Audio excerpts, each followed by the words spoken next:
9வதாக பிறரை தன்னிலும் மேன்மை உள்ளவர்களாக எண்ண வேண்டும். பிறரை தன்னிலும் மேன்மை உள்ளவர்களாக எண்ண வேண்டும். பிலிப்பியர் 2வது அதிகாரத்தில் வாசிக்கிறோம். ஒன்றையும் வாடினாலாவது வீண் பெருமையினாலாவது செய்யாமல் மனத்தாழ்மையினாலே ஒருவரை ஒருவர் தங்களிலும் மேன்மை உள்ளவர்களாக எண்ண கடவீர்கள். அவனவன் தனக்கானவைகளை அல்ல பிறனுக்கானவைகளையும் நோக்குவானாக. கிறிஸ்து இயேசுவில் இருந்த சிந்தையே உங்களிலும் இருக்க கடவுது. அவள் தேவனுடைய ரூபமாய் இருந்தும் தேவனுக்கு சமமாய் இருப்பதை கொலையாடின பொருளாய் எண்ணாமல் தம்மை தாமே வெறுமையாக்கி அடிமையின் ரூபம் எடுத்து மனுஷ சாயலானார். அவர் மனுஷ ரூபமாய் காணப்பட்டு மரண பரியந்தம், அதாவது சிலுவையின் மரணம் பரியந்தமும் கீழ்ப்படிந்தவராகி தம்மை தாமே தாழ்த்தினார். ஆதலால் தேவன் எல்லாவற்றுக்கும் மேலாக அவரை உயர்த்தி என்ன சொல்றாங்க? கிறிஸ்து இயேசுவில் இருந்த சிந்தையே உங்களிலும் இருக்க கடவுது. அது என்ன கிறிஸ்து இயேசுவில் இருந்த சிந்தை? நிறைய சமயத்துல நம்ம என்ன யோசிக்கிறோம் அப்படின்னா, ஈலான் மஸ்க் அவர் எப்படி யோசிக்கிறாரு தெரிஞ்சா நான் அவரை மாறிடுவேன். ஜெஃப் பேசோஸ் அவர் எப்படி யோசிக்கிறாரு தெரிஞ்சா நான் அவரை மாறிடுவேன், ரொம்ப சக்சஸ்ஃபுல்லா மாறிடுவேன். ட்ரம்ப் எப்படி யோசிக்கிறாரு தெரிஞ்சா நான் ட்ரம்ப் மாறிடுவேன். ஆனா இயேசுவின் சிந்தை என்ன தெரியுமா? கிறிஸ்து இயேசுவின் சிந்தை தெரியுமா? தெய்வீக சிந்தை என்ன தெரியுமா? நீங்க தெய்வீக சிந்தை என்ன தெரிஞ்சா, இயேசு கிறிஸ்து எப்படி யோசிக்கிறாரு தெரிஞ்சா, உங்களுக்கு தெய்வீக சிந்தை ஒன்றும். வா தெய்வீக சிந்தை என்ன அப்படின்னா, ஒருவரை ஒருவர் தங்களிலும் மேன்மை உள்ளவர்களாக எண்ண வேண்டும். பிறரை என்னை விட பிறன் மேன்மை உள்ளவன் அப்படின்னு யோசிக்கிறது தான் தெய்வீக சிந்தை, கிறிஸ்துவின் சிந்தை. அவன் தனக்கானவைகள் அல்ல பிறனுக்கானவைகளையும் நோக்குவானாக.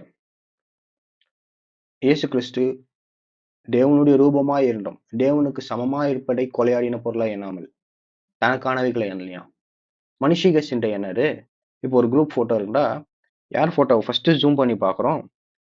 நம்ம போட்டோவை தான் நம்ம ஜூம் பண்ணி பாக்குறோம். ஏன்னா அதுதான் மனுஷீக சிந்தை. நம்மளுடைய எண்ணம் எல்லாம் எப்படி இருக்கு? நம்மளை பத்தி தான் இருக்கு. என்ன சாப்பிடலாம், என்ன படிக்கலாம், நாளைக்கு என்ன பண்ணுறது, அவன் என்னை எப்படி பாட்டுதான், என்ன பண்ணுறதுன்னு தெரியல. சர்வைவல் மோட்ல தான் இருக்கும். சர்வைவல் இன்ஸ்டிங் சொல்றோம். நம்மளை பத்தி தான் இருக்கு. நம்ம பிரெயின் நம்மளை பத்தி நம்மளை பாட்டுக்காட்டுக்கிட்டு தான் இருக்கு. ஆனா பிறரை பத்தி நம்ம யோசிக்கிறோமா? அதுதான் கிறிஸ்துவின் சிந்தை. பிறரை தன்னிலும் மேன்மை உள்ளவர்களாக எண்ண வேண்டும். நம்மளை பத்தியே யோசிச்சு இருக்கிறது கிடையாது, பிறனை பத்தி யோசிக்கிறது. அதுதான் தெய்வீக சிந்தை. பிறரை தங்களிலும் மேன்மை உள்ளவர்களாக எண்ண வேண்டும். இப்ப நம்ம இந்தியால இருக்கோம். இந்தியால எல்லாருடைய மனநிலை எப்படி அப்படின்னா, ஒருத்தன் ஏதாவது ஜெயிச்சுட்டான், ஏதாவது சாதிச்சுட்டான்னா அவன் கடவுள் ரேஞ்சுக்கு கொண்டாடுவாங்க. கடவுள் அப்படி சொல்லிட்டு அவனை தூக்கி வச்சு புகழ்ந்து எல்லாம் பண்ணுவாங்க. ஆனா ஏதாவது ஒண்ணு மாட்டினா போடும், என்ன பண்ணுவாங்க, அவனை கிழிச்சு தொங்க விட்டு ஒண்ணும் இல்லாம ஆக்கிடுவாங்க. அப்படிதான் என்ன பண்றோம் இந்தியால நம்ம. நிறைய பேரோட மென்டாலிட்டி அப்படிதான் இருக்கு. அவனை சூப்பரா பண்ணா அவன் கடவுள், இல்ல எதுலையாவது மாட்டிடானா அவனை கிழிச்சு ஒண்ணும் இல்லாம மாட்டிடுறோம். நிறைய சமயத்துல என்ன பண்றோம், அப்போ அது மாதிரி இருக்கிற சமயத்துல நிறைய சமயத்துல நம்ம மென்டாலிட்டி எப்படி இருக்கு அப்படின்னா, இப்படிதான் இருக்கு. அவன் லைஃப் என் லைஃப்னு கம்பேர் பண்ணும்போது அவன் ஏதோ மேன்மையா இருக்கிற மாதிரி தெரியலையே, எதுவும் பெருசா தெரியலையே, என் லைஃப் தான் முக்கியம். அவனும் அவன் மூஞ்சியும் அவன் மொழியும் வேலை இல்லாதவன். என் ஹைட்டுனா தெரியுமா அப்படின்னு நம்ம யோசிக்கலாம். என் வெயிட்னா தெரியுமா அப்படிலாம் நம்ம யோசிக்கிறோம். யோசிச்சு பாருங்க, கடவுள் என்ன பண்ணல, ஏசு கிறிஸ்து என்ன பண்ணல, என் லைஃபையும் உன் லைஃபையும் கம்பேர் பண்ணி பார்க்கும்போது என் லைஃப் தான் நல்லா இருக்கு அப்படி அவர் என்ன பண்ணல, யோசிக்கல. தேவனுடைய ரூபமா இருந்தும் தேவனுக்கு சமமா இருப்பதை கொலையாடின பொருளா எண்ணாமல். அப்போ நம்ம என்ன பண்ணணும், மற்றவங்களை கம்பேர் பண்ணும்போது இல்ல என் லைஃப் விட மற்றவன் முக்கியம், பிறனுக்கானவைகளை நோக்க வேண்டும், பிறனை தன்னிலும் மேன்மை உள்ளவனாக கருத வேண்டும். அமெரிக்கால அது ஒரு கிறிஸ்டின் நேஷன் சொல்றாங்க.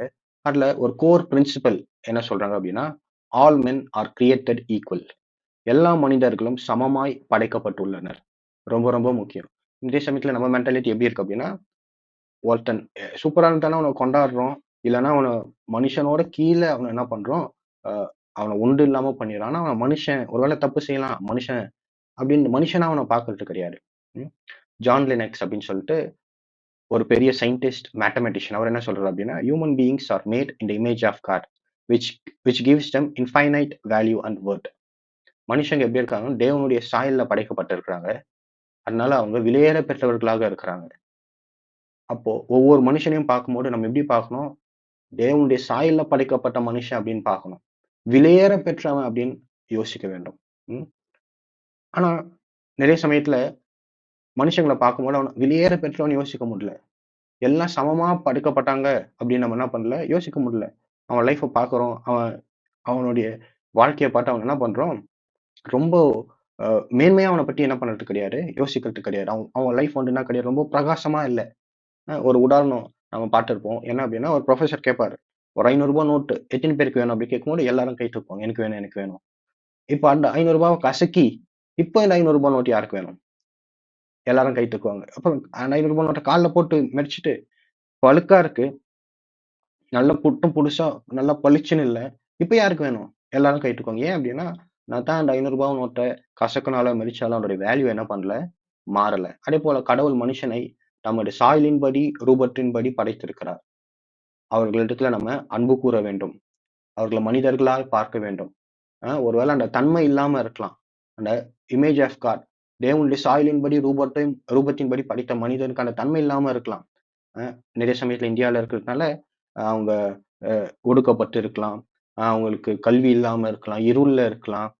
நிறைய சமயத்துல தேவன அறியாம இருக்கலாம். அவங்கள நம்ம பார்க்கும்போது, அ தேவன் பார்க்கிற மாரி அவங்கள பார்க்கணும். விலையேற பெற்றவர்களாக அவர்களை பார்க்க வேண்டும். பைபிள்ல வாசிக்கிறோம். சகோதர சிநேகத்தை குறித்து நான் உங்களுக்கு எழுத வேண்டியதில்லை. நீங்கள் ஒருவரில் ஒருவர் அன்பாய் இருக்கும்படிக்கு தேவனால் போதிக்கப்பட்டவர்களாய் இருக்கிறீர்களே. தேவனால் இயேசுவால் போதிக்கப்பட்டிருக்கிறோம். என்னது? ஒருவரில் ஒருவர் அன்பாய் இருக்க வேண்டும் என்று. இயேசு கிறிஸ்து சொல்றார், நீங்கள் ஒருவரில் ஒருவர் அன்புள்ளவர்களாய் இருந்தால், அதனால் நீங்கள் என்னுடைய சீஷர்கள் என்று எல்லாரும் அறிந்து கொள்வார்கள் என்றார். அப்போ நம்ம தேவனுடைய சீஷர், இயேசுவின் சீஷர் அப்படின்னு பிறர் எப்படி அறிந்து கொள்வாங்களாம்? நம்ம அன்பா இருக்கிறதினால். சகோதர சிநேகம் என்பது ரொம்ப ரொம்ப முக்கியம். பிறனை நம்மை விட பிறன் மேன்மை உள்ளவன் என்று யோசிக்க வேண்டும். பிறனுக்கானவைகளை யோசிக்க வேண்டும். பிறனிடத்துல அன்பு கூற வேண்டும். கிறிஸ்துவின் சிந்தை உள்ளவர்களாக இருக்க வேண்டும். பிறனை தன்னிலும் மேன்மை உள்ளவர்களாக எண்ண கடவீர்கள்.